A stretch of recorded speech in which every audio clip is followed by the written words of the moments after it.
Welcome to the sixth show in our series of touring Texas songwriters with our host, the long, tall Texan, Mr. Bruno Michel.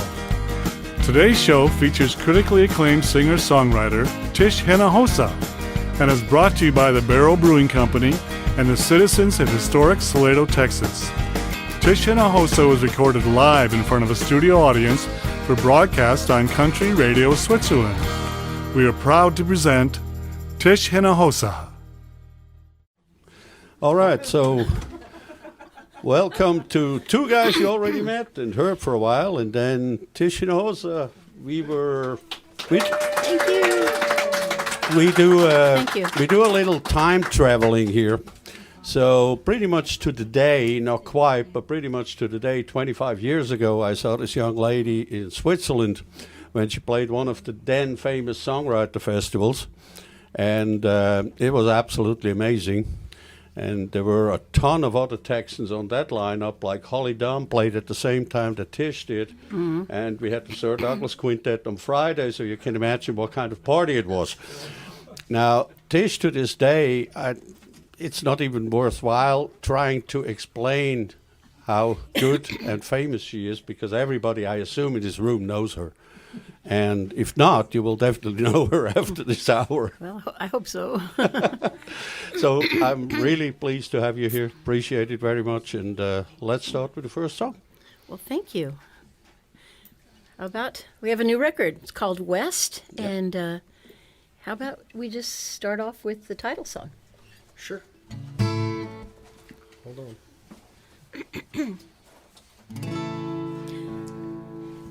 Actually, let's not. Is it okay that I do something else? How long have we been doing this? Okay. No, I just wanted it's a Southwestern flavored record, and my son and I have written a few songs together. And it's funny because I used to travel. Actually, my son Adam was a toddler back in those days of Fruitigan Festival. I Can Be the Wind. I Can Be the Wind. He's got to change. It's okay. So I'm happy to introduce some of his material. My last record that I did in 2015 also had one of his songs, and this one's called "I Can Be the Wind." Ready? 1, 2, 3, 4.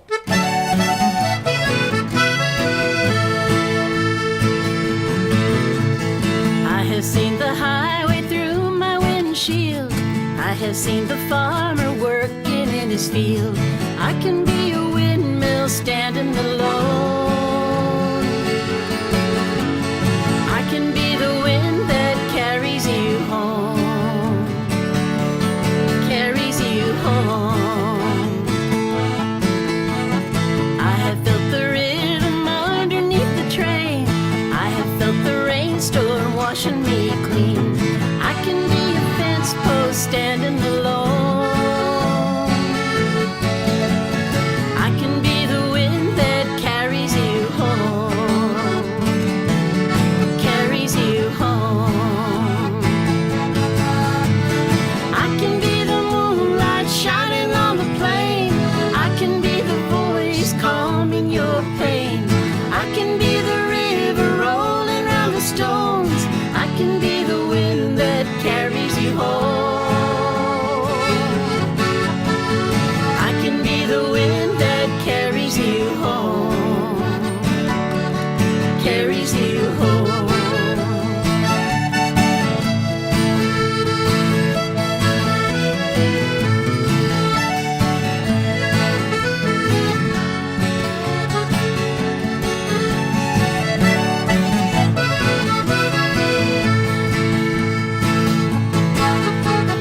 I can be the moonlight shining on the plain. I can be the voice calming your pain. I can be the river rolling around the stones. I can be the wind that carries you home. I can be the wind that carries you home. Carries you home. I believe in heaven on a starry night. I will be the blanket holding you tight. I can be your beacon standing alone.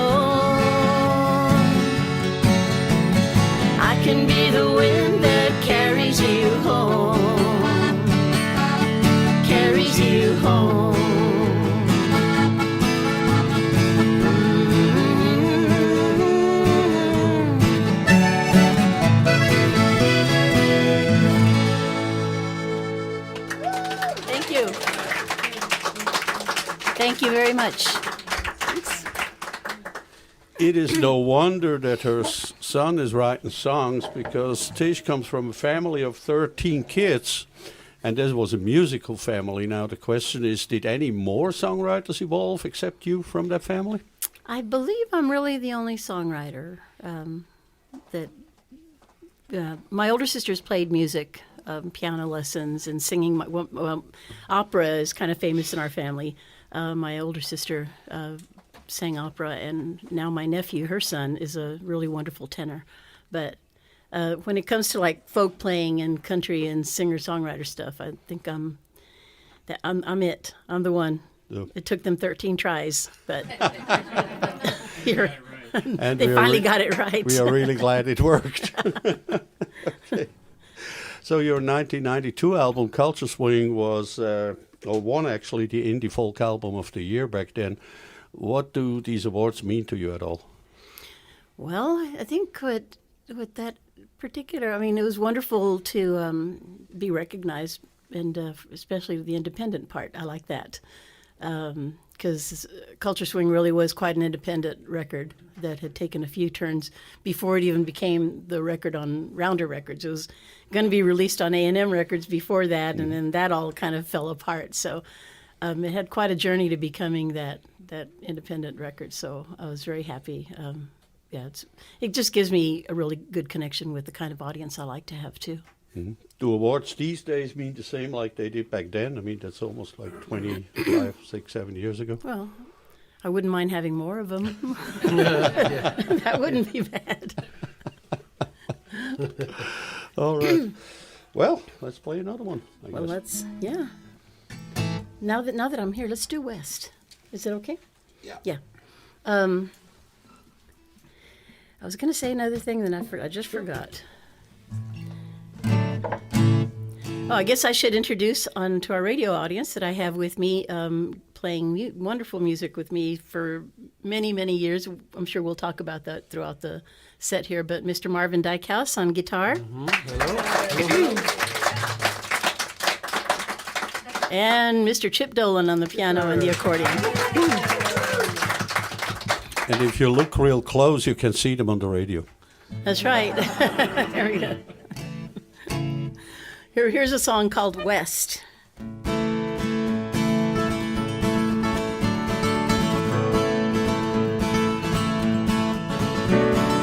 West of the mountains by Tucson,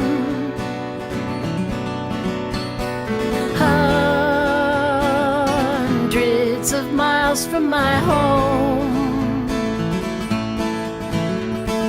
time stretches long as the highway before me. I'm chasing the sunset alone, far from the dreams that I cherished, washed from the shores of a cold, distant town. Asphalt beneath my wheels spinning, my heart is a drifter out here on the run. Heavenly blue high above,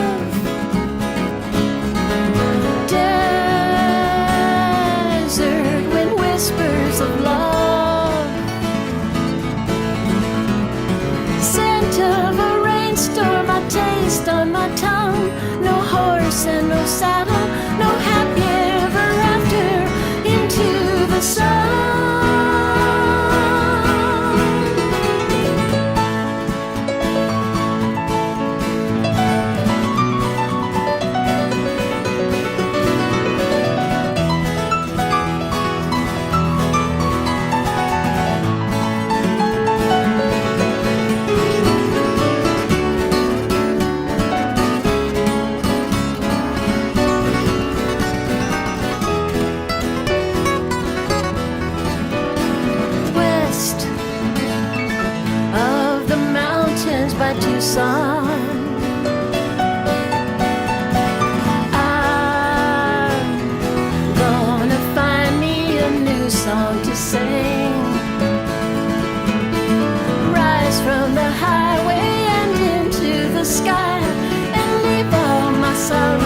Thank you. Thank you. Great. Now, you sang way before you wrote your own songs, but can you still remember the first song that you wrote? Yes, I do. It was really simple. It was the Kerrville Folk Festival in Kerrville, Texas, of course, and it was 1979. The festival started in 72, and I was still in high school at that time, and I just couldn't wait to. I just wanted to go play at this festival. But when I met the director of the festival, when he came to check me out, because he had heard about me and he came to see where I was playing. By this time, I was in college, going to community college in San Antonio, and I said I was so thrilled that he came to see me, and I thought, wow, he's like God. It's like Rod Kennedy came to hear me play, and then he said, well, I'd love to have you on the festival, but it's a songwriter festival, so you're going to have to write some songs. So I said, whoop, okay. Anyway, so I wrote 2 songs, and I entered them in the Kerrville New Folk, folk contest, and I was one of the. Actually, they picked 2 winners that year. It was John Imms and myself were the 2 that year, in 1979. So anyway, that's where it started. And it was really. Actually, it appears on. Kerrville would put out an album of every festival year. Mm-hmm. So the 1980 festival, which was the first time I played the main stage, was this little song. I'll just play a little tidbit of it because. Sure. Play the whole song if you like. Nah, no. Okay, it's called Twilight Serenade.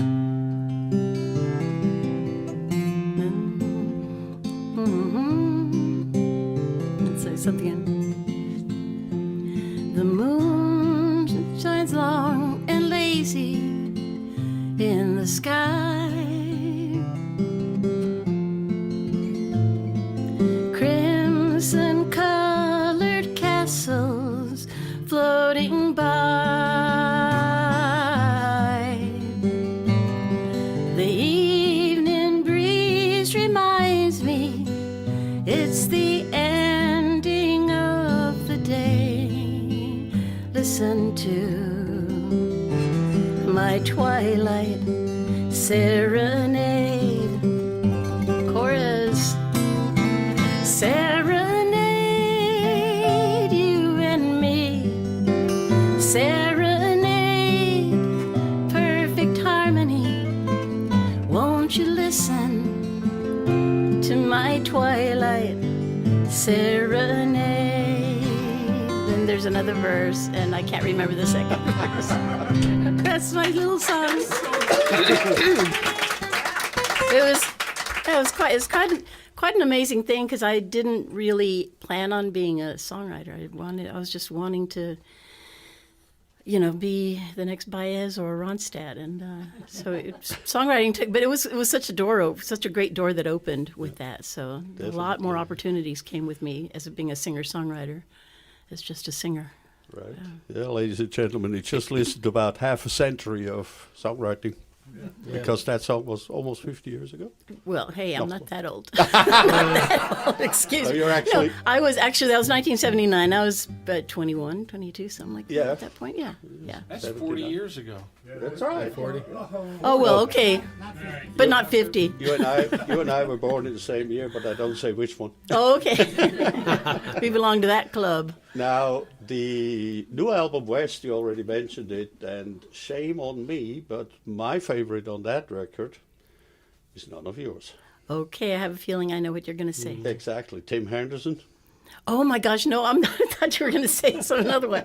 Oh, I love Tim Henderson. The song is called Maria Consuelo Arroyo, and, I mean, it's just an absolutely wonderful song. Well, thank you. I've always loved that song, and I love a lot of your songs too. Obviously, don't get me wrong, but that thing on that record just smashed me because Tim Henderson used to write so many great songs, and when I heard that one, it kind of clicked, and I had to look it up, and of course, I found it in his record collection. and your version is way better than his own was, feeling-wise, I think. Actually, I watched some YouTube of him singing the song just to get an idea, and also the Glaser brothers who recorded the song. So we all listened. Marvin and Chip produced the record, so we all listened to it to get an idea of how we want to do it. Yeah. And so it's kind of like, it was a little closer to the Glaser brothers with that kind of country waltz feel. Yeah, and also the feeling you put in is totally different. And he kind of more tells it as a story, and your story is kind of like it's coming from the heart. So, well, thank you. It really felt great. I don't know if you want to play it. I want to. Well, I recorded it so I could kind of carry on. A lot of it was also reminding me of I wanted to promote the whole idea of how Austin's been an inspiration to me, and having worked with Michael Martin Murphey. Back in the 80s, and then I love his music from back when he was a beginner in his old Austin days in the 70s, including, and then again there was Tim Henderson, who was great. I don't want him to be forgotten. True. And then more recently, we lost Jimmy LaFave, and I wanted to make sure I carried on his music into the future as well. So I wanted to pay tribute to all those wonderful influences that I've had a chance to know all three of these beautiful songwriters. So it's great to get to record it. I'll have to admit right now that I'm not sure I could remember all the lyrics, because Tim Henderson, he was a really funny man, and he could really ramble and tell long stories like I'm doing right now.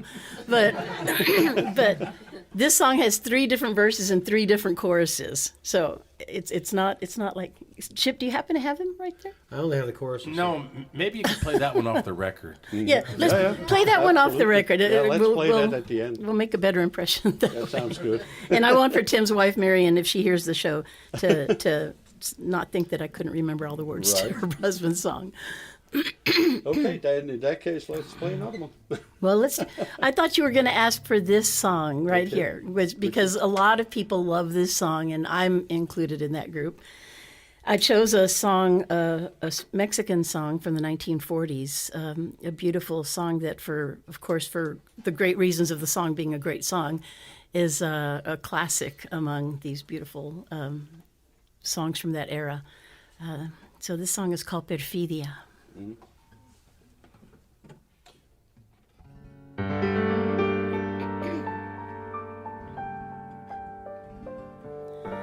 Nadie comprende lo que sufro yo. Canto, pues ya no puedo sollozar. Amor, si puedes tú con Dios hablar, pregúntale si yo alguna vez te he dejado de adorar. Y el mar, espejo de mi corazón, las veces que me ha visto llorar, la perfidia de tu amor. Te he buscado donde quiera que yo voy y no te puedo hallar. ¿Para qué quiero tus besos si tus labios no me quieren ya besar?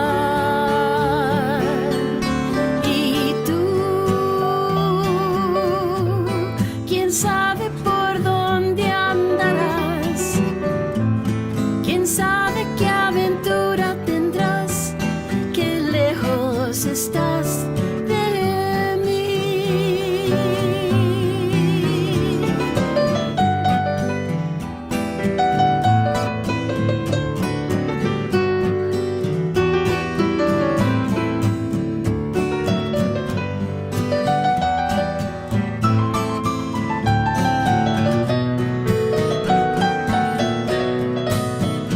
Te he buscado donde quiera que yo voy y no te puedo hallar.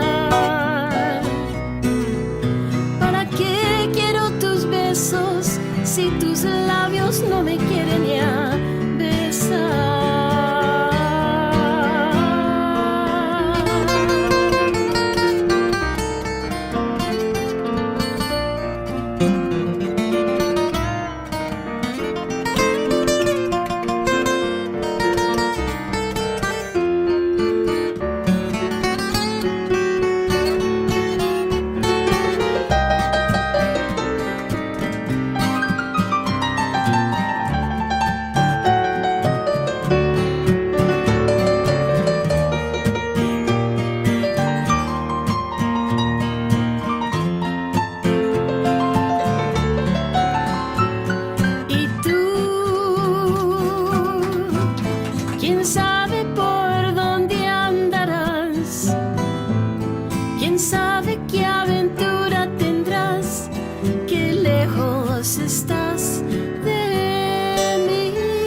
Thank you.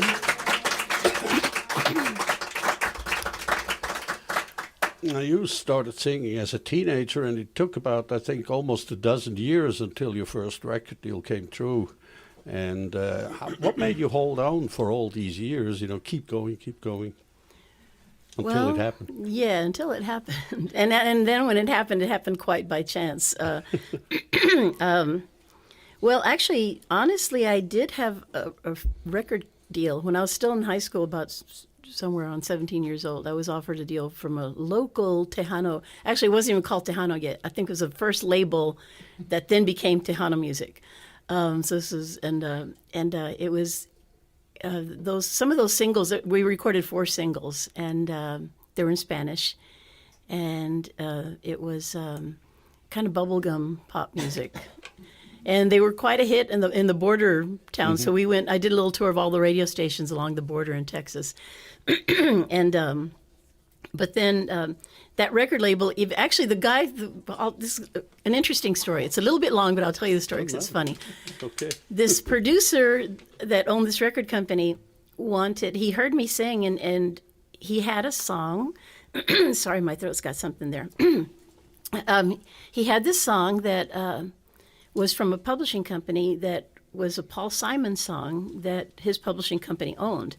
And so he heard me as like being a Joan Baez singer singing that song, because it's a very passionate song, and it's in Spanish and English. And so he said, but we're not going to do that yet. Before we get to that, I want you to record these bubblegum pop singles. I'm not sure why he did that, but anyway, it ended up that we never got around to that Paul Simon song.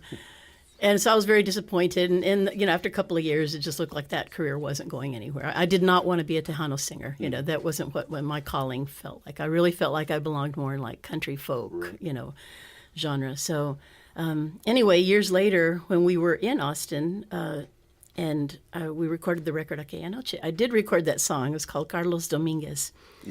And but the record deal thing came like in a very frustrating way, because after all that bubblegum pop music that I was singing in Spanish, by then I was in my early 20s that were going to be, and I went to go off to live in the mountains of New Mexico.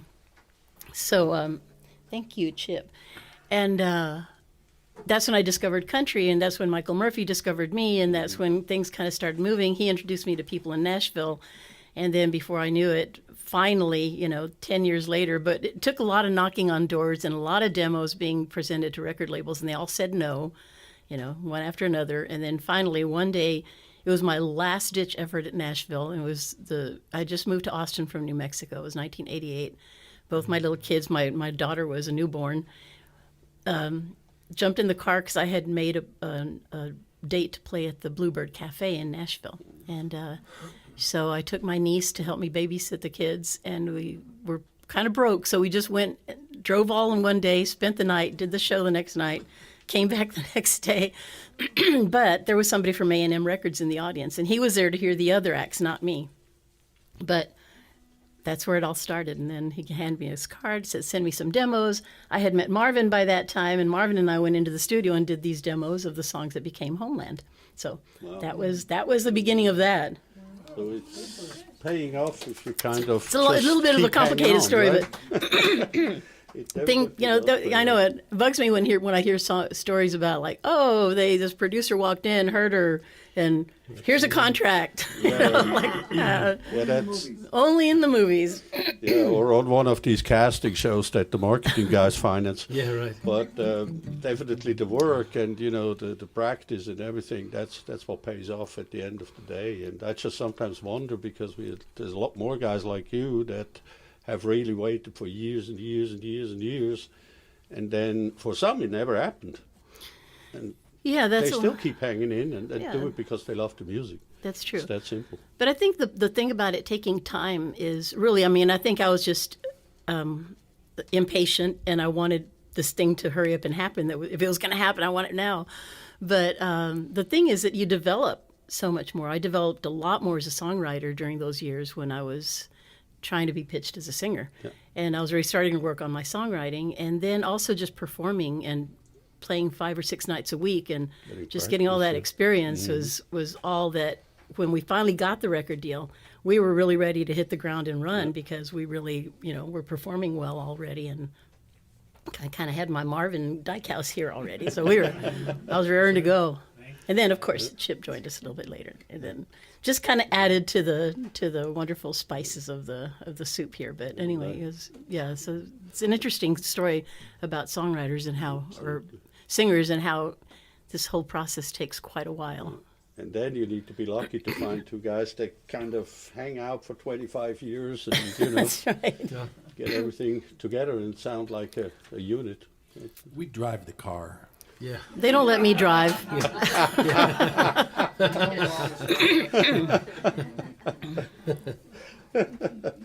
Okay, Yeah, these so- are Yeah, go ahead. They're both Marvin and Chip are like, I sit in the back seat. Just you guys do whatever you want up there. Sleep in the back seat. It's and for they drive. everybody's benefit if we drive the car. I'm an excellent driver. And then usually you wake up and have no idea where you are, right? Yeah. Well, I hope not the one driving. Yeah. Okay. What are we doing now?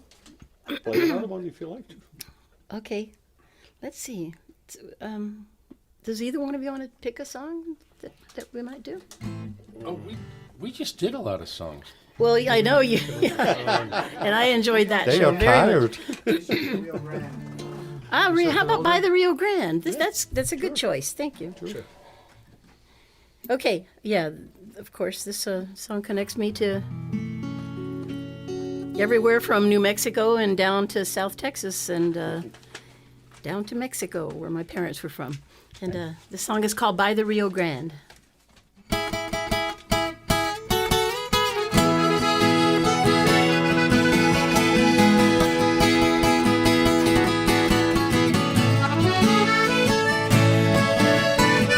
Every river searches for the sea. Every life runs its own destiny. Canyons wide and wild, stretches calm and mild, cutting through the stones of history. Rio Grande runs south to Mexico. From the highway, I have touched his shore. Reynosa to Santa Fe, and back the other way. I've had my life planned by the Rio Grande. An unbroken chain, snow and tears and rain, cutting through my soul into my veins. And the waters rise, paint the Rocky Mountain skies. One more circle around the world again. One more year rolls down the Rio Grande.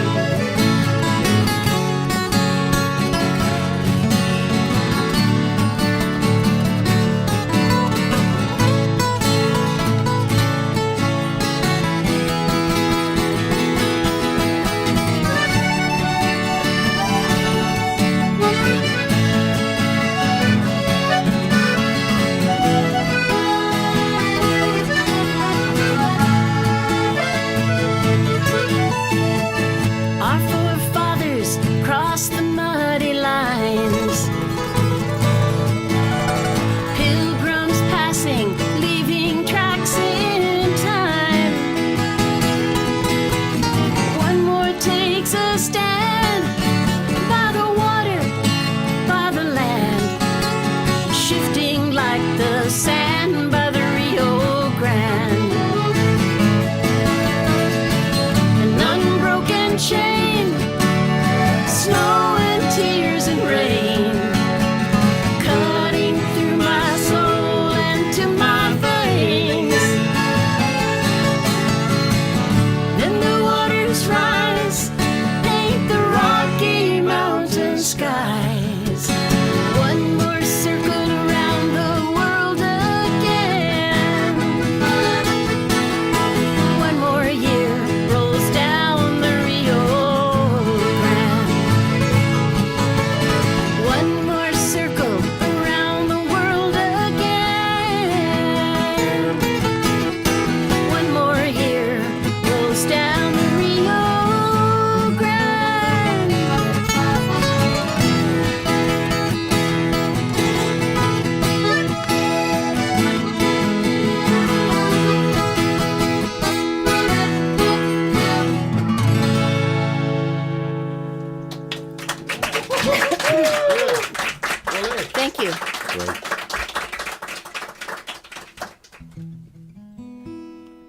Yeah, right.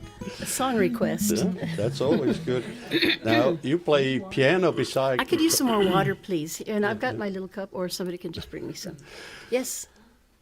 That's okay, go ahead. Thank you. Yeah, I don't want to waste extra cups. Thank you. You play piano beside guitar, and in a recent interview with some kids, you mentioned that you started playing guitar because it was easier to carry around than a piano. Now, what you need is one of those Charlie Brown pianos. From Oh, yeah, I do. Which other instrument would you wish you could play, if anything? Well, I just wish I could play piano better. But since Chip joined the band, I became a lot lazier. So piano's always been the love of my life, actually. When I was 4 years old, I begged my parents for piano lessons. Oh. And so that was the very first thing my introduction to music was piano lessons, and which I took on and off all through my school years. How did that happen? I mean, some kids play fiddle or they play flute, or how did piano? Well, because we had a piano for one thing. We had a piano in the house, okay. and my older sister Right. that I really admired, my sister who ended up becoming singing opera, she was a wonderful piano player too. So I would sit there as probably a toddler and just look up at her in amazement and say, I want to do that when I grow up. And she was like 10. So, but I just wanted to get as early a start as possible. So I was really yanking on my mom's skirt about piano lessons. Brainstormed. Huh?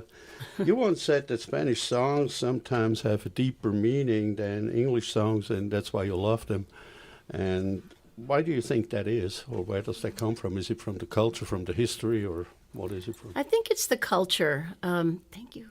The culture is, I think, music in Latin America or to Latinos is a very integral part of society. And the language itself, I think, is very pretty. And I think it sings well because it's very round and, simple words sound deep, And, but my feeling is just more about the feeling of emotions are conveyed very easily with the Spanish language. Mm-hmm. So it's I feel really lucky in that I grew up speaking Spanish and getting to really understand and enjoy the Mexican radio that my parents had on in the kitchen all the time. Those beautiful Spanish songs such as Perfidia or even the local music, hearing the Santiago and Flaco and the local conjunto music was always just such a hoot for me when I was a kid. I just loved all of it. Yeah. Did it kind of inspire you to kind of mix that English and Spanish songs on all your albums? I mean, most of them have actually Spanish songs on them as well. So. Yeah. My mom was very, very important in the fact that when I started playing guitar and singing, she was terrified because she didn't want this hippie kid going out singing at what she thought were bars. I'd say, I want to go play at a coffee house. She said, you're not going anywhere. And finally, when I was able to convince her that I could, go to coffee houses, I would always have to have chaperones, some of my older siblings and their boyfriends or whatnot. But one thing she did instill in me, which was, I guess still remains to this day, is when I'd sit and practice in the kitchen while she was cooking and, she'd like to listen to me sing, she'd always make sure that, she'd say, you have to know these Spanish songs, the Malagueña Salerosa and La Llorona and, these wonderful classics. She loved hearing those songs. So when I started singing in public, like on the Riverwalk in San Antonio, it was really beneficial to me because I could entertain quite well singing all the songs of the 70s, the Carly Simons and the Ronstadts and all that. And then being able to throw in the Spanish classics was always. So in my music, even before I was a songwriter, it was important to me. It just worked. It drew more audience in, and I really liked that. But as a songwriter, one of the interesting things that I think I see from myself is that once I moved away from Texas, moved away from my family in San Antonio, I didn't really have a need to speak Spanish very much anymore, except I'd call my mom once a week or, a couple of times a week, and she didn't speak English, so it was my chance to speak Spanish. But after my mom passed away in 1985, I didn't really have a connection to speaking the language anymore. I lived in Nashville and in places where I didn't really have to converse all the time. And so I think in my songwriting, it became something that I really wanted to pass on to my kids, and I really wanted to keep that thing alive in my brain of thinking in Spanish. And it worked too. And it worked. It worked. It worked on how about we sing this? Can we do the song now? Sure, Because absolutely. this was the first song that I really did bilingual. Who Showed You the Way to My Heart? All right. Yeah, this was on the record Homeland.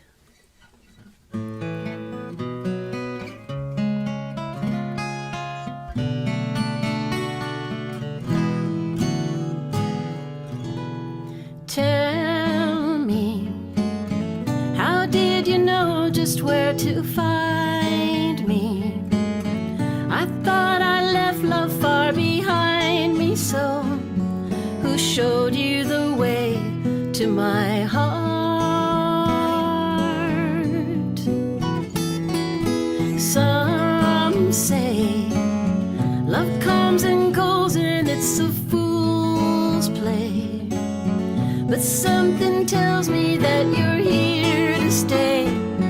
Who showed you the way to my heart? What was it I didn't see? Who showed you how to believe? I couldn't say where I'd been. You taught me living again. I know love finds a place to grow and then waits for those who take it slow. But even so, who showed you the way to my heart?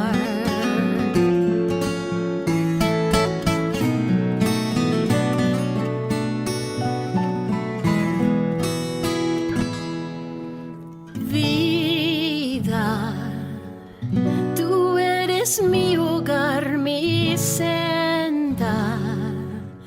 Quisiste caminar, siempre serás el fuego en mi corazón. Antes que te conocí, yo el amor despedí. ¿Cómo fuiste a encontrar mi alma en la oscuridad? Tell me, how did you know just where to find me? I thought I left love far behind me, so who showed you the way to my heart? El camino a mi corazón. Who showed you the way to my heart?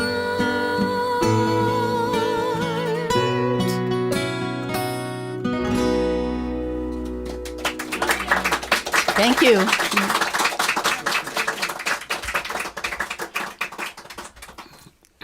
Your songs kind of inspire questions that aren't even written here, so here's one. Okay. We all know that the conjunto or Tex-Mex actually includes a lot of the polka style and that way. And then you also lived 10 years in Germany. So when can we hear the first German polka song on one of your albums? Oh my gosh, I had not thought about that. Be I can- careful what you ask for. Well, we'll do something like I do know a little bit of a German song that I learned while whilst living in my German years. I lived in Hamburg, in the neighborhood called St. Pauli, St. Pauli. And Famous it's- red light district, Oh, by the way. famous 24-hour neighborhood, yeah. So there's a classic song that represents St. Pauli because one of Germany's most famous actors and entertainers, whose name just flew out of my I forgot the Hans. name. Something. Yeah. I- I know what you it'll mean. come to me in a I know minute. what you mean. So I used to just throw this one out there when I lived there because everybody liked to sing along, so they all knew it. Hans Albers. There you go, Hans Albers. So this is called Das Herz von St. Pauli, Yeah. the heart of St. Pauli. something like, y'all can just join me anywhere. Das Herz von St. Pauli, das ist meine Heimat in Hamburg, da bin ich zu Haus. Der Hafen, die Lichter, die Sehnsucht begleiten das Schiff in die Ferne hinaus. Das Herz von St. Pauli, das ruft mich zurück, denn dort an der Elbe, da wartet mein Glück. Das Herz von St. Pauli, das ist meine Heimat in Hamburg, da bin ich zu Hause. You wanna play a little?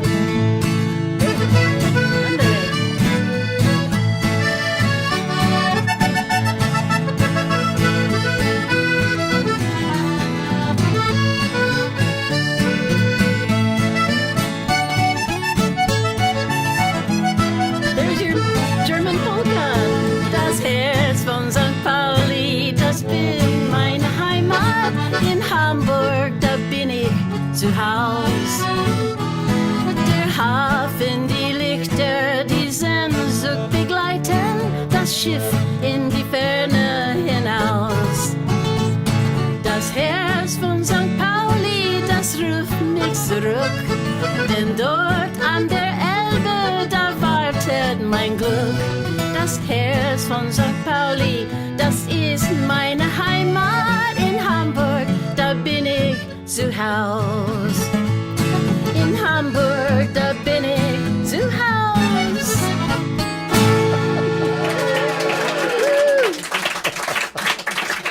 We need our beer steins. Somebody gave you a beer. Now you need a round of schnapps after that. Yeah, little beer and little schnapps. A song you probably wouldn't have heard if we wouldn't have come across that question, and then it's kind of Here we are. inspiring. For the record, I have never heard that song before. In I my believe life. you. That guy, by the way, wrote a lot of sailor songs back in the 30s and way back when. Yes. And There's a statue of Hans Albers right in the middle of the he was kind of the an square in icon Hamburg. of Hamburg, so Yes. pretty cool. I also loved it there because of the Beatles. Yeah, And of course. of course, all the history of them. Amazing how just lots of little nooks and crannies of the neighborhood are still there. Like the Indra Club is still Yep. there, and the Star Club is still there. And then there's that little theater where they lived upstairs. Back in 1961, I think 2, 61. something like that. Yeah. A little bar where Paul McCartney finally went back after Oh, that's right. 30 years and paid his bill. Or That's right. whatever. We went there. Marv went there with me. Yeah. This big picture of Paul there. Oh, really? Yeah, he went. He, Yeah, back, he he wanted went back money. and he went back and paid the tab. Yeah, he went back and paid his tab after 30 years. Yeah, really. Yeah, with tax. Anyway, So what made you decide to get back? I mean, after 10 years in Europe, to come back to Austin? Is it just well, personal decisions, or? like Eliza Gilkison says, when somewhere's ready to get rid of you, it just kind of spits you out. She said that about New Mexico. She said, when New Mexico's ready for you to leave, it just kind of spits you out. Yeah.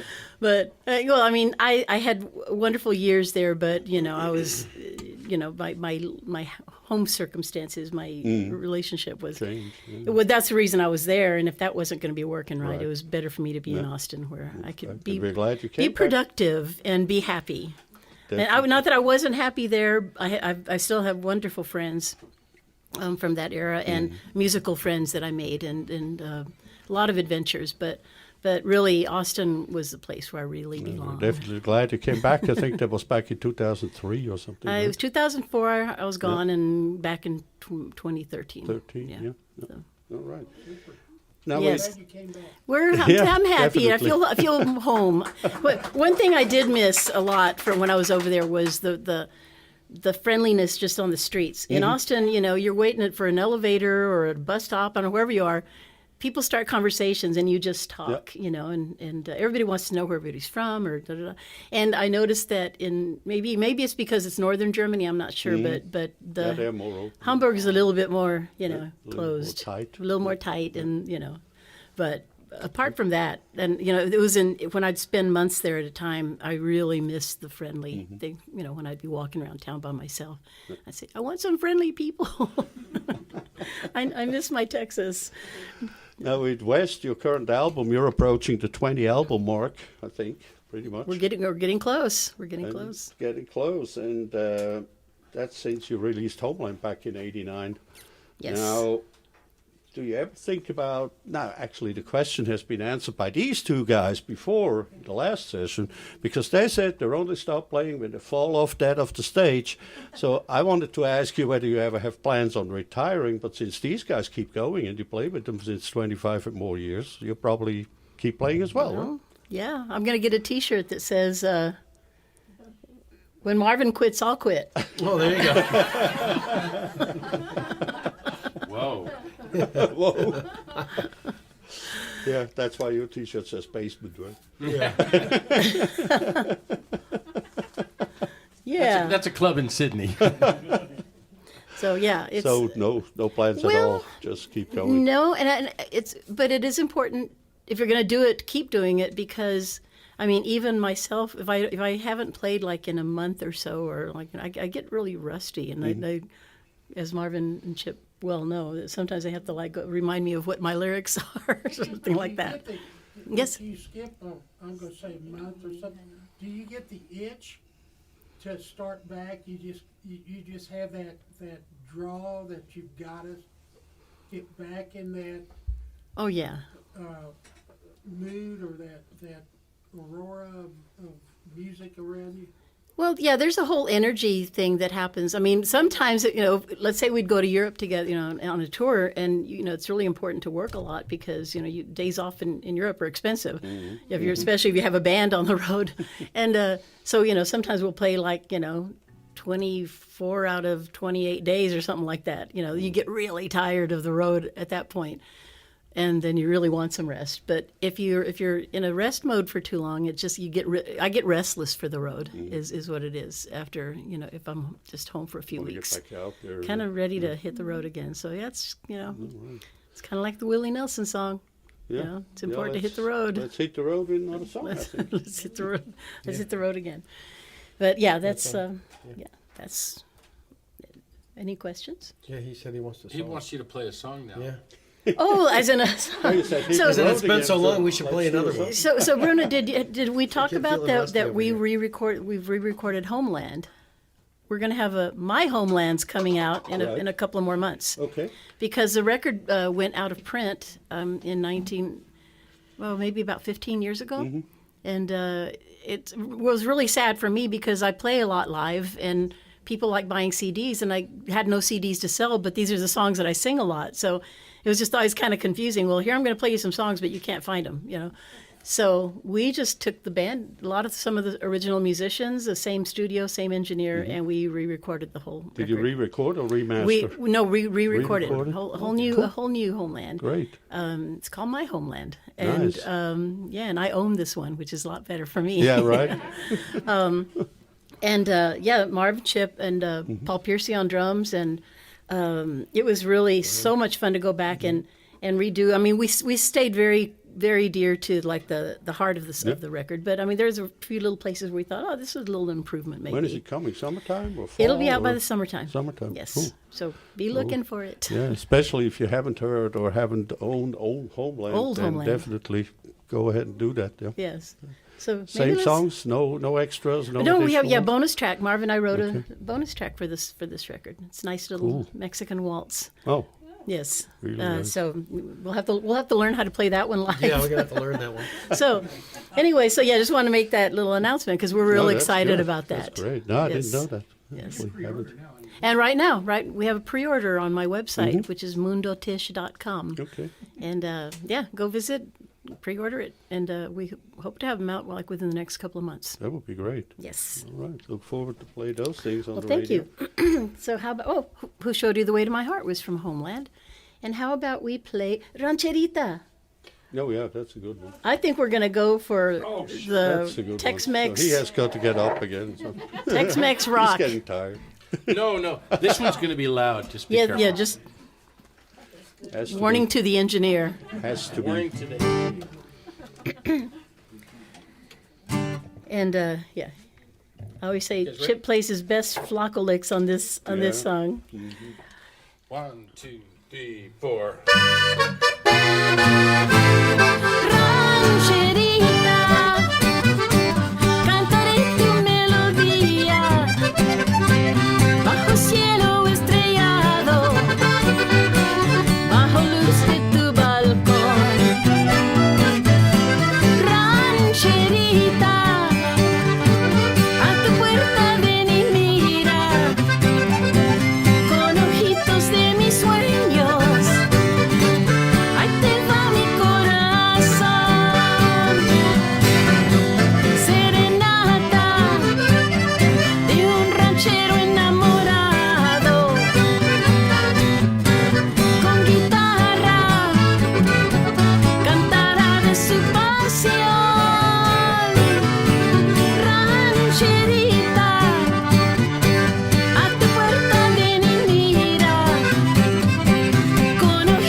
Yes. All right. Cheap flaquito, ladies and gentlemen. Yes, that's right.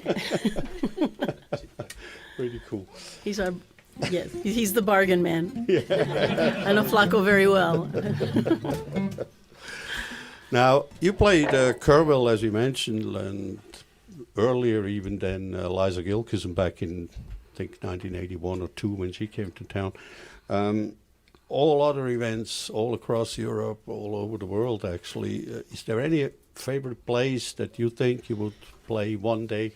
Favorite city, town, country? Like I said, whatever? somewhere I have not played. Yeah, somewhere you like to play, but you never did. Well, I haven't. I have not played in Mexico, which seems very rare. Wow, yeah, that's rare. I'd love to play Mexico City. I would love to, find clubs that have my kind of music or would present. When I was tried to be sold to Mexico, when I was on one of the major labels on Warner Brothers, they tried to pitch me to Warner Mexico. And I think because I wasn't completely country and certainly not salsa and certainly not, there's a lot of things I didn't fit into.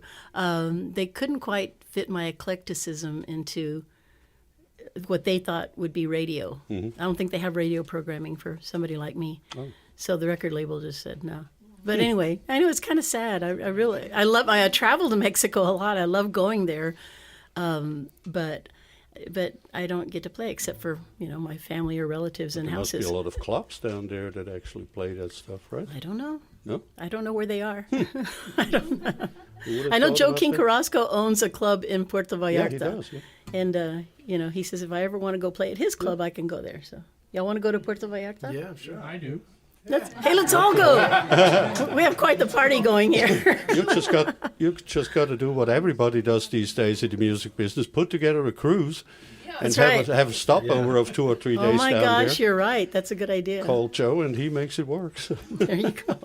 That sounds like Everybody fun. does cruises these days. Yeah. Yeah. Yeah, and then you watch the news with all these cruise ships, like the recent Well, one in I know. Norway, and then I say, no, don't do that. All right, any questions from you guys before we play another one? Get to the last question, and then Audience.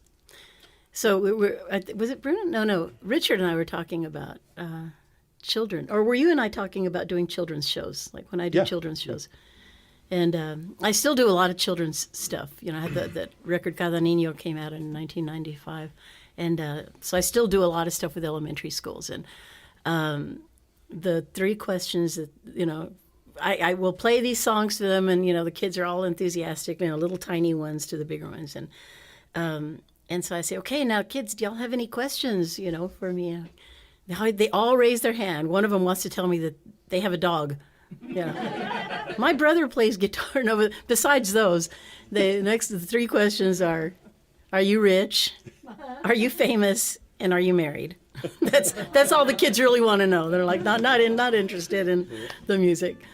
But yeah, so. Yeah, these. By the way, if you look up these, some of these shows are on YouTube, and if you look them up, it's really funny how these kids, even the interviewers are kids, so they ask all kind of funny stuff. It's really cool. It's really Yes. cool, and I admire you how you keep your cool, because I will probably break out laughing at some of that stuff, but Well, sometimes it's really I do. good. Sometimes I do. Yeah, no, it's very sweet. But anyway, any audience?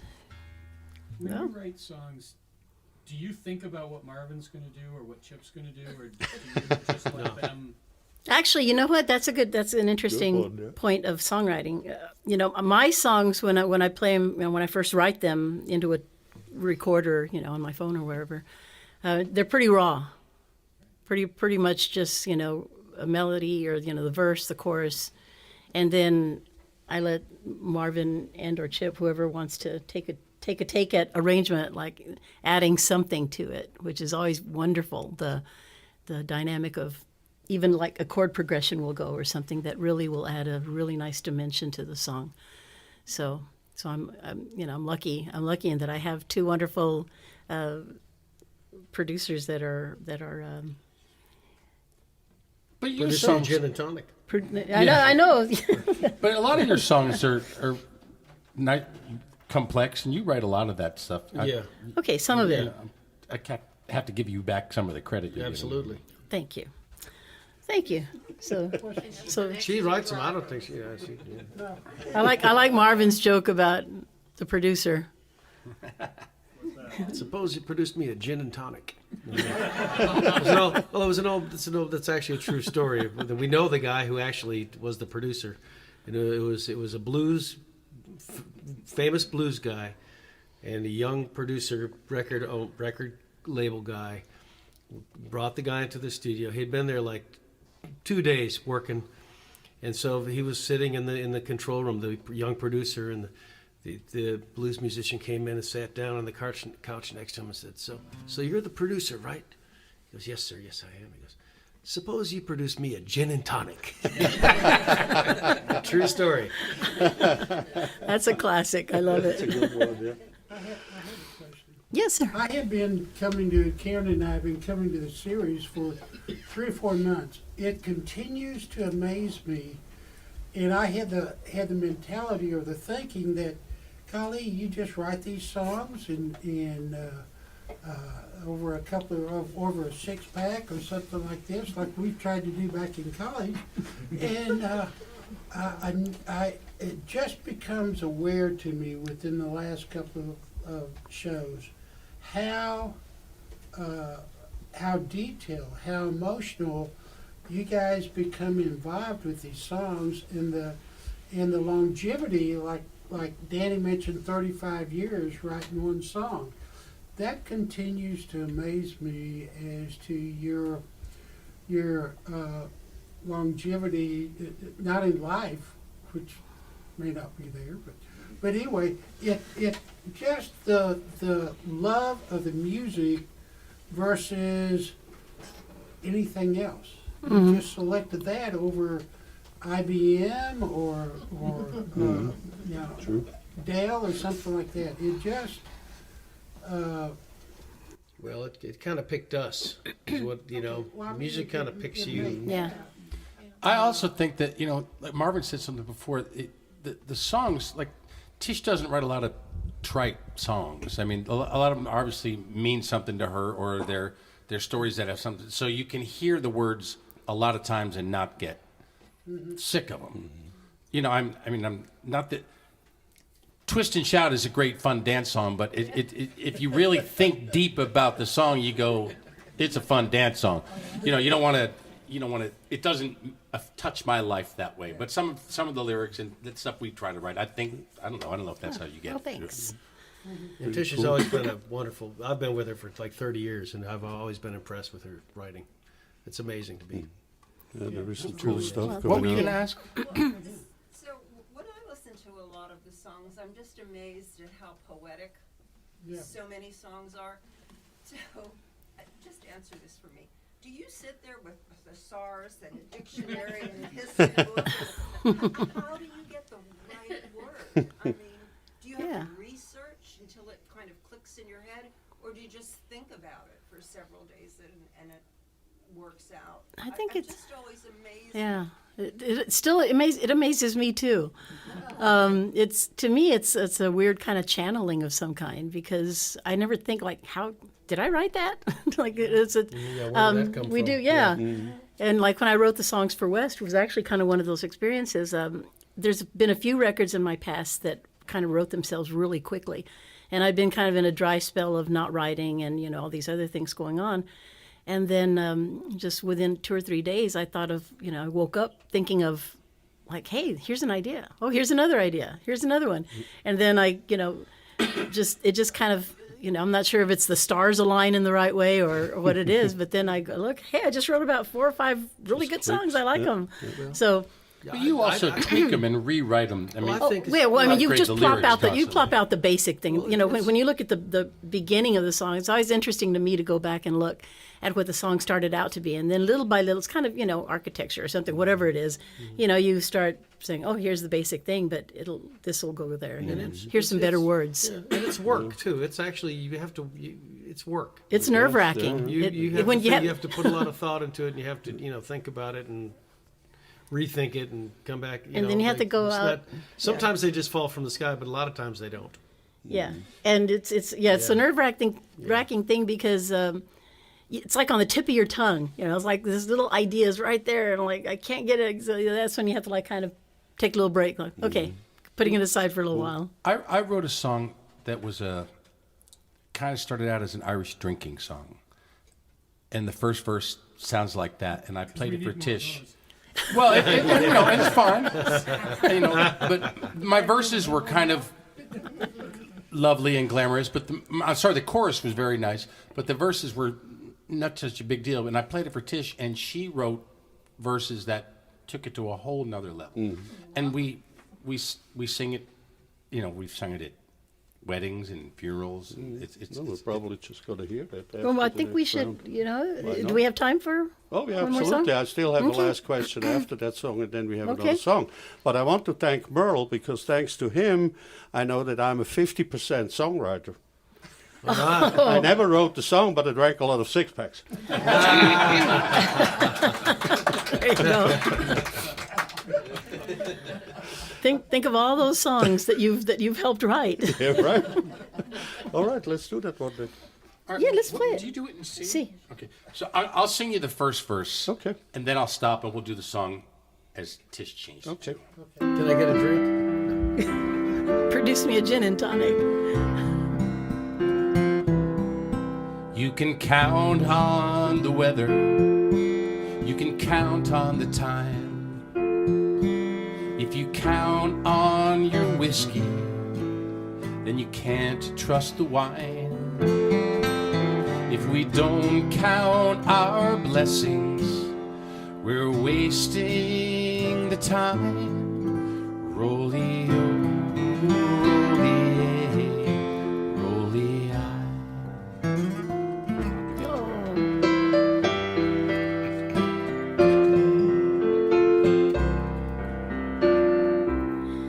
Here's a song for the journey as we draw near the line, though our hearts bear a tear as we wave our goodbyes.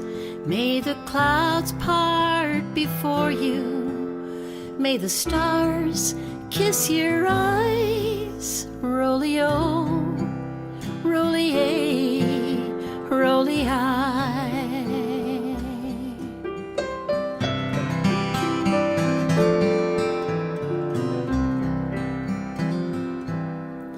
There are days made for wonder and laughter and wine. May your dreams take you places through rivers that wind. If we don't count our blessings, we're wasting our time. Here's a song for the journey tonight. Heaven knows where the road falls before me. May the angels hold those left behind. When I think of the treasures and the pleasures we find, there are many, and many were mine.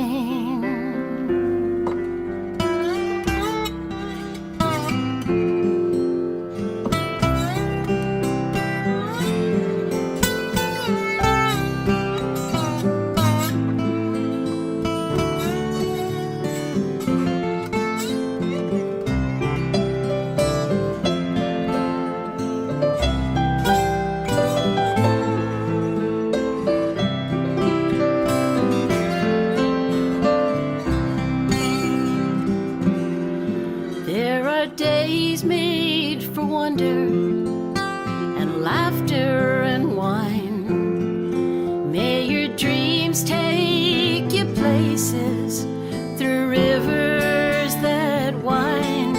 If we don't count our blessings, we're wasting our time. Here's a song for the journey tonight.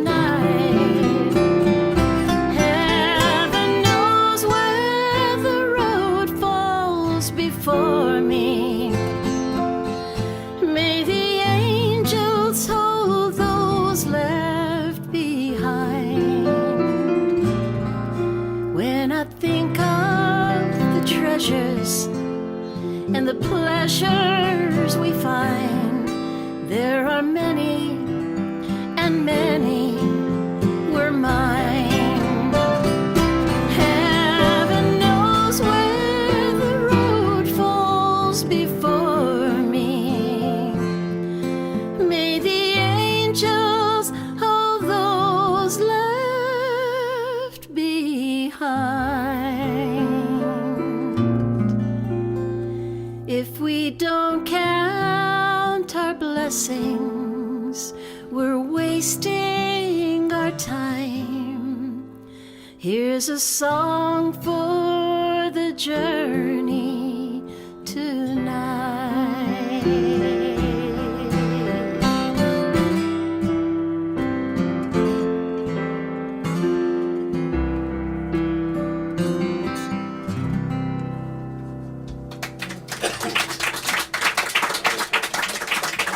Thank you.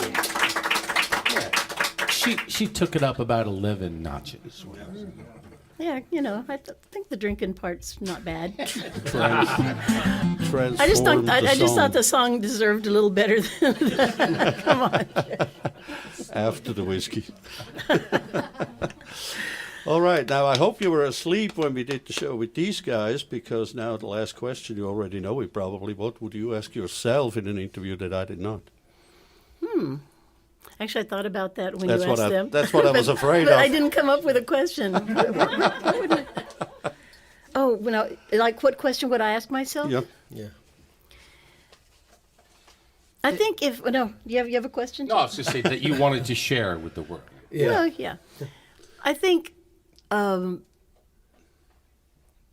I'm not sure how I would put the question, but where would I have thought I would have gone? Like if I had taken all those, some record deals that I had been promised and then never got, or that I turned down.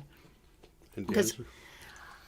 it always compels me that question, because back in 1988, 89, I was when finally, and it's like when it rains it pours, I had no record deals, and then I got two simultaneously from two different record companies, and they were kind of bidding for me, which was odd. But one of them wanted me as a singer. They didn't want my songs.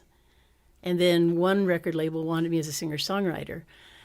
And the people at the record label that offered me the singer one, where they were a pretty big machine, and I probably would have pretty much shot up as a star, because that's kind of producer. It was Harold Shedd who produced Alabama, and the record label was Polygram. And I know it would have changed my life, and it would have, but it would have changed the direction of my music a lot too, because they would have chosen the songs for me. For you, yeah. And they would have had the Nashville songwriting machines write the songs, so no doubt I would have had big country hits. But I don't know. It's like I always wonder what would have happened if I had gone that road instead of the one I took. That is, by the way, the reason that a lot of the guys came back to Texas, like Pat Green, Randy Rogers, Babe Bowen. They all experienced the same thing. They tried to put you in a direction which isn't you, and then they put that marketing machinery on you and those songwriting materials on you. I kind of imagine like 20 years, later, I'd be having to sing these hit songs that I never really liked in the first place or something. It's like I'd be playing rodeos or casinos or something like that. I'm going, oh. Yeah, or Branson, Missouri. Right. Not to put any of that down. I mean, that's a genre and people love that. But that's, it's like, so yeah, that's always been my question is, what would that road have been like? Yeah. Is any part of you regret not taking that? Well, only when I'm broke. When I'm broke, I'm going, darn, I should have taken that deal. That's why my answer was, well, you get that, go ahead and write that hit, and then you can write the songs that you... Right. But it's a gamble either way. Yeah, that's the thing. It's a gamble either way. Oh, absolutely. All right, let's play one last before we go offline, and then maybe you'll still have some time for the Tim Henderson song. after we We'll go we'll off. have to come back for that one. We'll have to come back for that. Yeah, let's play a final song. And, then and just you're right. I do went need the whole to. show. I actually need to put it in my brain. I learned it for the studio and the recording. That I only sing it once in a while, and not enough to. Yeah, it's a beautiful It is song. Buy the beautiful album, song. I listen love to that the song. song. It's Okay. really cool. Yeah, Which it's way a are we good going here? song. Live on a Mission Bell. Oh, yes. Yeah, right. Yes, here's one of the songs on the new record on West. This is a song inspired by my beautiful hometown of San Antonio and the beautiful mission churches that surround the city. So this is called Church of the Mission Bell. 2, 3, 4, 1, 2.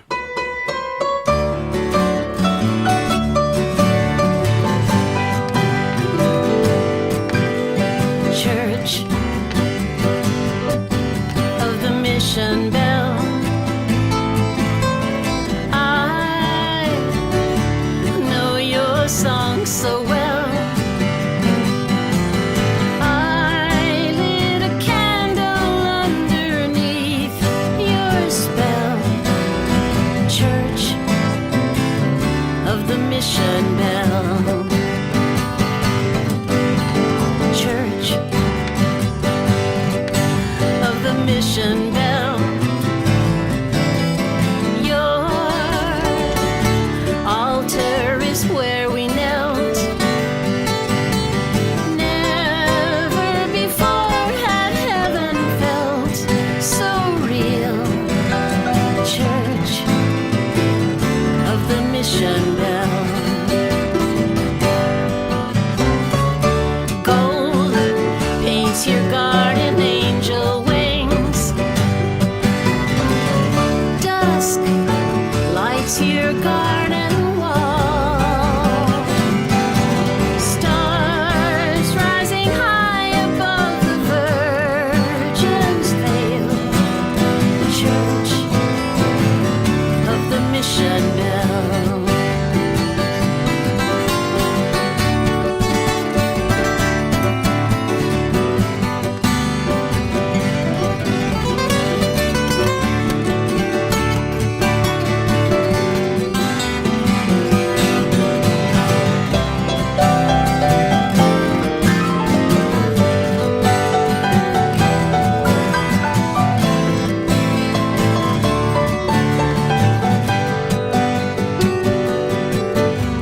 Church of the Mission Bell. Only my heart can tell. Never before had heaven felt so real. Church of the Mission Bell. Gold paints your garden angel wings. Dusk lights your garden wall.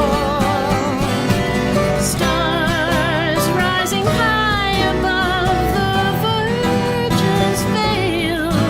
Oh, Church of the Mission Bell. Church of the Mission Bell.